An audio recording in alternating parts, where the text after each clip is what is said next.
के विचारों को लेकर आगे बढ़ने वाले आप सभी को मेरा क्रांतिकारी जय भीम। आप जिस मकसद से यहाँ आए हैं, मैं कोई उपदेश और संदेश देने नहीं आया, मैं अपने इतिहास को बताने आया कि हमारे पुरखों ने क्या भोगा। आज आप जिस स्थिति में भी मौजूद, आज अपने आप को, अपनी बात को यहाँ रखने आए हैं, क्या एक रात में संभव हुआ? आपको वह दिन याद रखना होगा जब आपको बोलने नहीं दिया जाता था। अब ध्यान कीजिए, पेशवाओं का शासन जिस समय ये जो दलित पिछड़े थे, उनके गले में हांडी टांगी जाती थी और कमर में झाड़ू। उस हांडी में आपको थूक फेंकना होता था और झाड़ू का काम जो आपके पैर के निशान जो बड़े होते थे उसे मिटाना होता था। आप सोचिए कि किस दौर से आप गुजरे। गले में हांडी क्यों टांगी गई और उस हांडी का जवाब किसने दिया? जो सदियों से सताए हुए दलित थे, पिछड़े थे, क्या आज उन्हें मुक्ति मिल गई? केवल गणतंत्र दिवस पे झंडा फहरा देने से ही आजादी नहीं मिल जाती और संविधान लागू नहीं हो जाता। हमें जाना होगा 1818, 1 जनवरी 1818 महारों को सेना में भर्ती किया गया था। क्यों किया गया था? क्योंकि पेशवाओं से लड़ने के लिए अगर कोई सक्षम था तो वही दलित वर्ग था जो महाराष्ट्र के महार थे। पहली बार दलितों के हाथ में हथियार आए और उस हथियार से पेशवाओं को उसने कुचला। जब हमारे हाथ में ताकत दोगे तो तुम्हारा 6 इंच छोटा करने में समय नहीं लगेगा। हमारी संस्कृति बुद्ध की संस्कृति रही है। हम हिंसा में विश्वास नहीं करते, लेकिन हम मध्यम मार्ग भी नहीं छोड़ सकते। अगर तुम मुझे मारना चाहोगे तो अब हम मरने के लिए तैयार नहीं। भीमा कोरेगांव को याद करना होगा। बाबा साहब अंबेडकर वहां जाया करते थे। क्यों जाते? वो हमारा इतिहास है, जो हमारे पुरखों के साथ जिसने गले में हांडी टांगी, कमर में झाड़ू बांधा, वही जब ब्रिटिश फौज के साथ महारों ने लड़ना शुरू किया तो मात्र 500 सैनिक महार थे और दूसरी तरफ पेशवाओं की, ब्राह्मणों की फौज 25,000 थी। वो लड़ रहे थे। वो इसलिए नहीं लड़ रहे थे कि ब्रिटिश फौज के सिपाही थे वो, बल्कि वो लड़ रहे थे कि उनके पुरखों के गले में जो हांडी टांगी गई थी, कमर में जो झाड़ू बांधा गया था, उसका प्रतिकार लेने के लिए वो लड़ रहे थे। क्या आप प्रतिकार लेने के लिए तैयार हैं? अगर है तो उसका रास्ता बाबा साहब ने बताया है। जो पारंपरिक संविधान मौजूद था समाज में, मनुस्मृति के रूप में, जिसमें साफ साफ कहा गया था कि अगर महिलाओं और शूद्रों के कान में वेद वाक्य जाए तो पिघला हुआ शीशा डाल दो। आज तो मेरे कान में कोई पिघला हुआ शीशा नहीं डालता। आपके बीच हम जैसे पढ़े लिखे लोग हैं, प्रोफेसर हैं, जो आपके बीच आते हैं, एक दर्द को लेकर आते हैं और उस दर्द को महसूस करने की जो क्षमता है वो मैं चाहता हूं कि वो आप में भी आए। भीमा कोरेगांव का विजय स्तंभ जो आज भी आसमान को छू रहा है, वह बताता है कि हम कभी भी कमजोर नहीं थे। हमारे पुरखे गाय के चमड़े को जो आधे घंटे में छील सकता है, आदमी को तो चमड़ा भी नहीं होता है। हमारी बाजुओं में ताकत थी। हमने लोगों को कपड़ा पहनना सिखाया। रैदास को याद कीजिए, जो कह रहे थे जात जात में जात है जो कि नर में बात, और बाबा साहब अंबेडकर के उस बात को याद कीजिए जो वो कह रहे थे एलिनेशन ऑफ कास्ट, जाति का विनाश। वो क्यों चाहते थे जाति का विकास? ये जातियां पैदा किसने की और पैदा करने वाले लोग कौन थे? उसका मकसद क्या था? कि जब तक जाति रहेगी तब तक आप गुलाम रहेंगे। जातियों को बनाने के पीछे जो मकसद था कि आप बटे रहें, और आजकल तो एक नारा चला हुआ है, बटोगे तो बटोगे। हम तो करते रहे, करते करते हमारी स्थिति ये हो गई कि अब हमारी आवाज वहां तक नहीं पहुंच रही जहां तक पहुंचना चाहिए। डॉक्टर चंदन ने इशारा किया कि जो आपकी रोजी रोटी थी, जो पढ़ लिख करके लोग सामने आए, उसके लिए सरकार ने क्या व्यवस्था किया? Lateral entry. लेटरल एंट्री का तो नाम बाबा साहब ने नहीं लिया था। लेटरल एंट्री वो है कि बैकडोर से लोगों को नौकरी देना। आपको बहुत हैरत होगी कि वहां पर कोई रिजर्वेशन नहीं है। जो बड़े रसूखदार लोग हैं, जो बड़े बड़े लोग हैं, वो आईएएस बन सकते हैं। आईएएस जो कल के दिन आपके अधिकारी होते हैं। दूसरी बात, ये जो पारंपरिक कानून रहे उसको याद करना होगा। जो भी समाज अपने इतिहास को भुलाता है उसका भविष्य अंधेरे में जाता है। आपको अपना इतिहास याद करना चाहिए। हम क्या थे और क्या हो गए। 76 साल गणतंत्र मनाते हुए यह देश जो कि जवान होना चाहिए था, लेकिन आज 80 करोड़ जनता को अगर 5 किलो अनाज नहीं मिले तो वो भूखों मर जाए।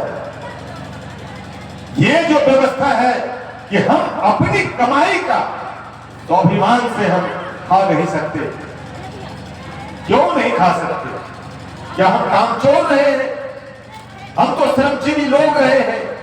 रैदास चमड़े का काम करते थे, वो भीख नहीं मांगते थे, वो श्रम का संधान करते थे और उससे जो बनता था परिवार चलाते थे। कबीर चूल्हा कपड़ा बुनता था, भीख नहीं मांगता था। और ऐसी क्या बात थी कि वो ब्राह्मणवादी व्यवस्था से लड़ रहे थे? रैदास लिखते हैं, पूजिए पूजिए पूजिए शूद्र ज्ञान परवीना, पूजिए न विप्र ज्ञानशील ही ना। वैसे शूद्र की पूजा करो जो ज्ञान और आचरण से उत्तम हो, वैसे ब्राह्मण की पूजा नहीं करती है जिसका कि आचरण और शील दोनों बिल्कुल निहायत ही खराब हो। लेकिन तुलसीदास क्या लिखते हैं रामचरितमानस में? आपने सुना होगा, ढोल गवार शूद्र पशुनारी, आप ये सब ताड़न के अधिकारी, ये तो कॉमन चीजें थी। लेकिन उसी रैदास की बात को तुलसीदास उलट कर लिखते हैं, पूजिए विप्र ज्ञानशील ही ना, पूजिए न शूद्र ज्ञान परवीना। ये दो धाराएं बहती हैं। भारत की धरती पे 4 धर्म पैदा हुए। क्यों पैदा हुए? कौन? कारण क्या था? इसलिए कि यहां पर कभी भी समानता, स्वतंत्रता और बंधुता के भाव नहीं थे। इसीलिए बाबा साहब ने अपने संविधान में 4 चीजों को जोड़ा: समानता, स्वतंत्रता, बंधुता और न्याय। जब तक समाज में ये चारों चीजें लागू नहीं होगी, आपका गणतंत्र ये गणतंत्र नहीं होगा, ये आजादी नहीं होगी और आप आजाद नहीं होंगे। आजादी के मायने केवल 15 अगस्त में झंडा फहरा देना नहीं है, बल्कि आजादी के मायने उस संविधान में है जहां पर कि बाबा साहब ने मौलिक अधिकार की बात की। उस मौलिक अधिकार को हमारे लोगों ने कितना पाया है? आज भी छुआछूत, अनटचेबिलिटी का रेट कम नहीं हुआ।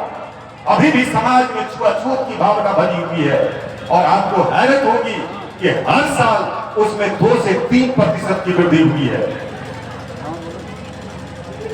कहां है? क्यों है?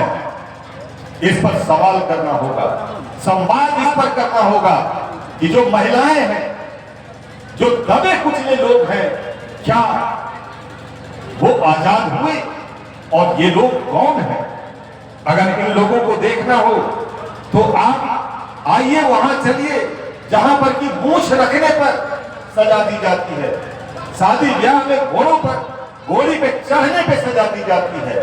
बारात तभी निकलती है जब बारातियों से ज्यादा पुलिस की फौज होती है। यही आजाद भारत है, यही गणतंत्र है। इससे अच्छा तो गण वो थे जो बुद्ध के वंश के लोग थे। जन गण, ये जन और गण उस समय में था जबकि लोकतांत्रिक व्यवस्था में लोग विश्वास करते थे। लोग चुन करके आते थे और चुन करके जो लोग आते थे वो अपने समाज के बारे में सोचते थे। आपके बगल में विक्रमशिला विश्वविद्यालय है। विक्रमशिला विश्वविद्यालय की स्थापना 5 वर्ष के लोगों ने किया और आपको बहुत आश्चर्य होगा कि जिस समय बौद्ध धर्म का पतन हो रहा था, एक बार फिर से गोपाल ने उसको पुनर्जीवित किया। 750 ईस्वी में वो धर्मांतरित होते हैं बौद्ध धर्म में, और धर्मांतरित होकर के और उन्होंने उदंतगिरी मठ की स्थापना किया। उसके पुत्र धर्मपाल विक्रमशिला की स्थापना करते हैं और नालंदा विश्वविद्यालय को जो बौद्ध का केंद्र था उसको 200 गांव दान में देते हैं। कहां गए बौद्ध? जहां बुद्ध पैदा हुए उसको उखाड़ कर बाहर फेंक दिया गया। जब मैं थाईलैंड गया तो वहां पर देखा कि थाईलैंड में 95% लोग बुद्धिस्ट हैं। भूटान गया, वहां पर देखा 92% लोग बुद्धिस्ट हैं। वहां पर जाकर बुद्ध स्थापित होते हैं और आपके बुद्ध को उखाड़ फेंका जाता है। वादी ज्यादा दूर नहीं, मैं आगाह करता हूं कि आपके अंबेडकर को भी उखाड़ कर फेंक देंगे अगर आप सचेत नहीं हुए तो। मूर्ति एक प्रतीक है, हमारे स्वाभिमान का प्रतीक है, लेकिन तोड़ी क्यों जाती है? अभी भी भारत में सबसे ज्यादा मूर्ति अगर टूटती है तो अंबेडकर की टूटती है। और पता है क्यों टूटती है? कि बाबा साहब इशारा करते हैं आगे बढ़ो, लेकिन हम क्या करें? हमारी जो चेतना है वो कहां गुम हो गई? उस चेतना को ढूंढने का काम ऐसे मंच से होता है। प्रोफेसर लोग आम सभा में नहीं जाते थे। जब हम लोग आए मुंगेर विश्वविद्यालय में, हमने कहा क्लास तो है, वह हमारी प्राथमिक जिम्मेदारी है, लेकिन दूसरा हमारा समाज की है जहां पर जाकर हमें अपनी बात रखनी हो। केवल शिक्षित बनो, संघर्ष करो, संगठित हो, ये कहने से नहीं काम चलेगा। समाज में आपको लागू करना होगा। कैसे लागू करेंगे? न आपके पास धन है, न बल है, न बुद्धि है। कैसे लड़ेंगे इतनी बड़ी ताकत से? लड़ने के लिए एकजुट होना होगा, अपने नेतृत्व पर विश्वास करना होगा। और जब तक आप अपने नेतृत्व पर विश्वास नहीं करते, यकीन मानिए आप 17वीं शताब्दी में फिर जाएंगे। वह दिन ज्यादा दूर नहीं होगा जब आपके गले में फिर से मटका टांगा जाएगा, फिर से आपके कमर में झाड़ू बांधी जाएगी। और अगर आप इसके लिए तैयार हैं, आप तैयार होइए। हम जैसे लोग जो भीम की संतानें हैं वो कभी तैयार नहीं होंगे। इसके लिए आपको कसम खानी होगी, हर चौक चौराहे पर उसका मुकाबला करना होगा। और मुकाबला कैसे करेंगे? हटकर, टूटकर नहीं, अपने स्वाभिमान को जगाना होगा। आप अपने पूर्वजों को याद कीजिए कि रैदास उस समय पैदा हुए थे जिस समय की ब्राह्मणवादी व्यवस्था कूट कूट कर भरी हुई थी, और वहां पर रैदास अपनी बात रखते हैं। आज तो आप स्वतंत्र भारत में जी रहे हैं, फिर आपको डर कैसा? और अगर आप अभी भी डर रहे हैं तो फिर आपके जिंदा रहने का कोई मतलब नहीं है। जिंदा हो तो जिंदगी की जीत में यकीन कर आप ठानिए कि हम जीतेंगे, तभी आप जीत पाएंगे। अपने मनोबल को कभी कमजोर मत कीजिए। आप में ताकत है। मैं कहा ना कि जब एक गाय के चमड़े को हम आधे घंटे में छीन सकते हैं, आदमी को तो होता भी नहीं। हम लड़ सकते हैं, हमारी ताकत है, हमने है, जन धल बल धल सब कुछ है, लेकिन सचेत होने की जरूरत है। क्यों नहीं सचेत हो रहे? सचेत नहीं होने के पीछे कारण क्या है? एक ही कारण है कि हम परंपरा के गुलाम हैं। हमारी जो परंपरा रही, जो हमारे लोग रहे, उन्होंने उन्हीं चीजों को स्वीकार किया जो हमें गुलाम बनाते रहे हैं। बाबा साहब ने तोड़ा। मैं बाबा साहब की बड़ाई इस बात पे नहीं करूंगा कि वो बहुत बड़े विद्वान थे, वो तो दुनिया जानती है नॉलेज में। लेकिन बाबा साहब ने जिस ज्योति को जलाया, जिस अंधेरे में जो लोग थे उसे एक रोशनी दिखाते हैं और कहते हैं कि तुम भी आदमी हो। मैं फ्रांस लिब्रो म्यूजियम में जब मैं गया पेरिस में, तो वहां पर देखा फ्रांस की क्रांति के जो कुछ चिन्ह थे।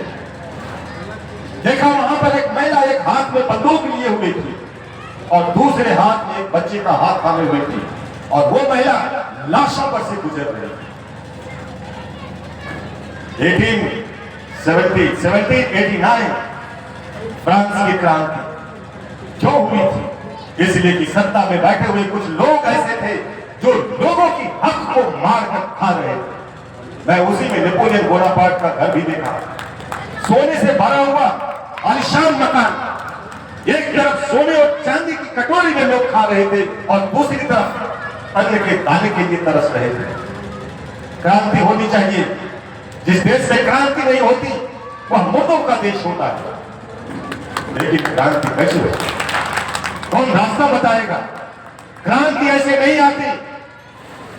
क्रांति आने के लिए भगत सिंह बनना होता है। भगत सिंह आते हैं पार्लियामेंट में, वो बम लेकर के नहीं आते, वो सुतली बम लेकर के आते हैं और वो बैरों की सरकार को वो सुनाना चाहते हैं कि जो तुम एंटी लेबर बिल, मजदूरों के विरुद्ध जो बिल तुम पास कर रहे हो, ये गलत है। क्रांति आपका बलिदान खोजती है। सिंहासन कभी भी आपके गले में वरमाला नहीं डालेगी। उसके लिए आपको जतन करना होगा, अपनी चेतना को जगानी होगी। और आप जितने लोग बैठे हैं, मैं समझता हूं कि केटिया बंबर में इससे ज्यादा जागरूक अगर लोग होंगे तो आप उनके पास जाइए, एक मिशन लेकर के जाइए, बाबा साहब का मिशन लेकर के जाइए। इसलिए कि बाबा साहब की दुश्मनी ब्राह्मणों से भी नहीं थी। ईडब्ल्यूएस आरक्षण, इकोनॉमिक वीकर सेक्शन को जो आरक्षण मिला उसी के तहत मिला है। आरक्षण का लोग जो विरोध कर रहे थे कल, आज वही आरक्षण का लाभ लेकर के आगे बढ़ रहे हैं। अरुण सौरी ने एक किताब लिखी थी, वर्शिप ऑफ फॉल्स गॉड, एक झूठे देवता की पूजा अंबेडकर के बारे में। जब हमने उस पर रिसर्च किया तो अरुण सौरी का जो बाप है आईसीएस में, वो भी रिजर्वेशन के तहत आया था। उस समय रिजर्वेशन इस नाम पे था कि भारतीय लोग उस क्वालिफाई को उसको क्वालिफाई नहीं कर सकते थे, तो कहा कि 10% भारतीय को रिजर्वेशन देना चाहिए। और उसमें अरुण सौरी का बाप भी आता है और वही लिखता है वर्शिप ऑफ फॉल्स गॉड।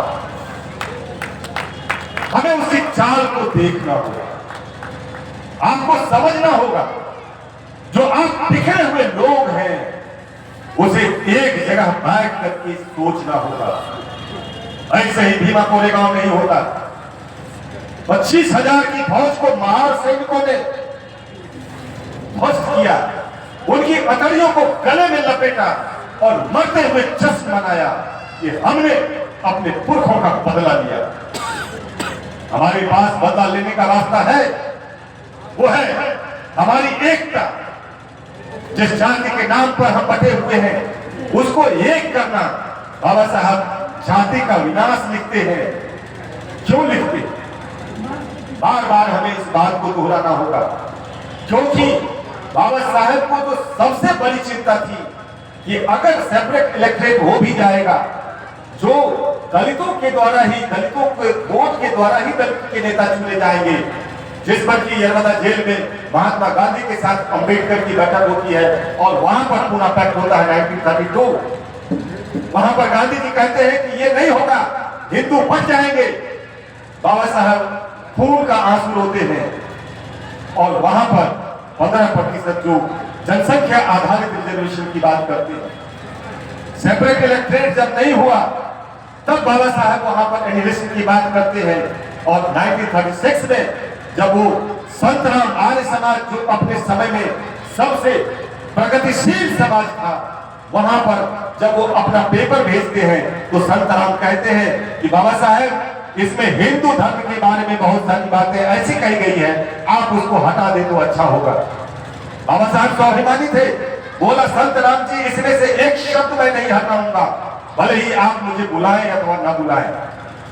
ये गौरव हमारे बाबा साहब हमारे पुरखों के पास थी, हमारे पास क्यों नहीं है? इसलिए कि हम दलाली करने लगे, तलवे चाटने लगे।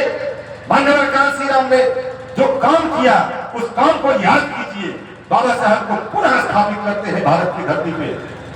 भारत की धरती पे लालू यादव स्थापित करते हैं, जो मूक और बधिर के मुंह में वो आवाज देते हैं। हमें अपना इतिहास संभालना होगा। हम जैसे प्रोफेसरों को आपके बीच आने चाहिए, आपके घर में जाने चाहिए और हर एक घर में जाकर यह संदेश सुनाना चाहिए। मुझे लगता है कि जब आप यहां से जाएं, 2 मिनट मेरी बात पर ध्यान देना कि क्यों एक पढ़ा लिखा आदमी चिंतित है। चिंतित होता भी पढ़ा लिखा आदमी है, चेतनशील होता है। रविदास कोई पीएचडी नहीं किए थे, कबीर कहीं डिलीट नहीं किया था।